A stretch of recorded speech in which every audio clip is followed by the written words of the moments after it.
More England now, and Jamie Carragher believes Trent Alexander-Arnold's passing ability means that he has to start against Serbia tonight. Liverpool defender is expected to line up in midfield, although Roy Keane and Gary Neville have questioned that decision, among other pundits. Carragher, though, played down those fears. I just think Trent is that good a player. You've got to find a place for him in the team. And you know, that happens at different levels of football.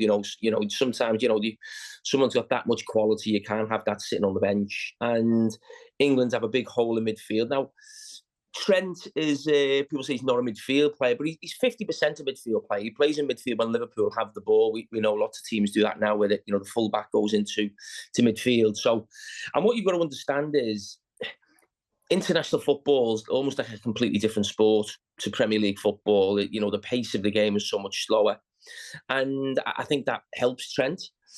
And I just think his quality on the ball, I just think has to be in that team. And listen, I don't agree with the guys. I know Roy and Gary mentioned something last night. I know Wayne Rooney in the last few days has questioned Trent's defensive capabilities. Now, I've been a critic of Trent in terms of his 1v1 defending when he's played at right back. But when you play in midfield, you don't get that. So when they're saying defensively he'll be ripped to shreds, I don't see that. In midfield, there's that many bodies and people don't run with the ball in the centre of the pitch. It's normally a passing area of the pitch. So I've got no worries about him defensively. He might lose a runner, something like that, but any midfield player can do that. So I think he's in there because we have a lack of quality in there. But his passing range has to be in this team. Mark Gay is expected to partner John Stones at centre-back, and Carragher is concerned about England's defensive depth. That's a worry. It is a worry. But it is what it is. At different times, you have an abundance of players in certain positions, and other times you don't. For so long, when I was playing, it was we haven't got a left winger. Now, you could name probably 4 or 5 players now who could play left wing for England, and you think they do a really good job.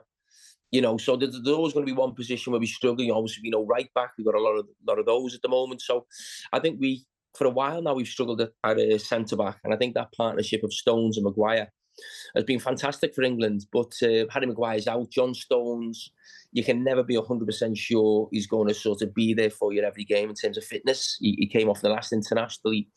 He probably plays about 25, 30 games a season for Man City. So he's not a guy who regularly plays 50 games a season. So it is a big worry because the other lads who are in there are good players without being great players, and that's not a criticism. They don't play for teams at the top end of the table. Duncan I really like, and Guy I really like as well. Really good, solid Premier League defenders. But they're probably not Champions League or international class defenders yet, because we haven't seen them in this arena too much. So it looks like Guy is going to get the nod, and I hope he does really well. I really do. As a young player, he's done really well at Crystal Palace, been brave to move from Chelsea, I think it was. So, he's been given his head through a few injuries. So, good luck to the lad. This will be Gareth Southgate's 4th major tournament as England manager. Despite lots of positive results, good runs, he's yet to get England over the line.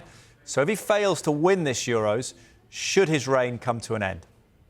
I always think it's difficult to sort of say if a manager doesn't win, he's got to go in terms of a knockout competition. I understand that if it was maybe a league format and a manager to be manager, 3 or 4 years, and you think, well, he's got to win the league now. But a knockout competition can just go against you with a refereeing decision, a missed penalty, going out on penalties, a red card. So there's so much jeopardy in it that I think it's difficult to say that. But listen, I think we expect a good, really at least semi-finals. And if you go out in glory, I don't think too many people will be too critical, but I think England have to go really close, and then you just need that little bit of luck to try and get you over the line. Carragher's last major tournament as an England player was the 2010 World Cup. So what's it like now watching England as a fan? To be honest, I didn't play that much. So you were there, though. Really. So, I mean, yeah, to be there. Listen, yeah, I'll watch it tonight. I won't get too carried. I won't go in the pub or not. I know it's Father's Day, but I'll be watching it with my dad. And so I'll go round to us and watch it. We'll get in maybe watch it with a few bevies, and hopefully we'll celebrate. You mentioned a few bevies. I know you had a brilliant time in Dortmund recently. Apparently England could be there. They'd win the group, get to the semi-finals. Fancy going back out and sampling the yellow wall again? Well, if they make the yellow wall, I'll get over there. I've got to be there, haven't I? Dortmund will make sure of it. What's your favourite song before you go, Jamie? Your England song, your football song? Vindaloo? There's any song then? The Badil and Skinner. That's the only one, isn't it? Is Three there lines. any other good ones? Yeah. Oh, the John Barnes one as well. There's only two. There's them two.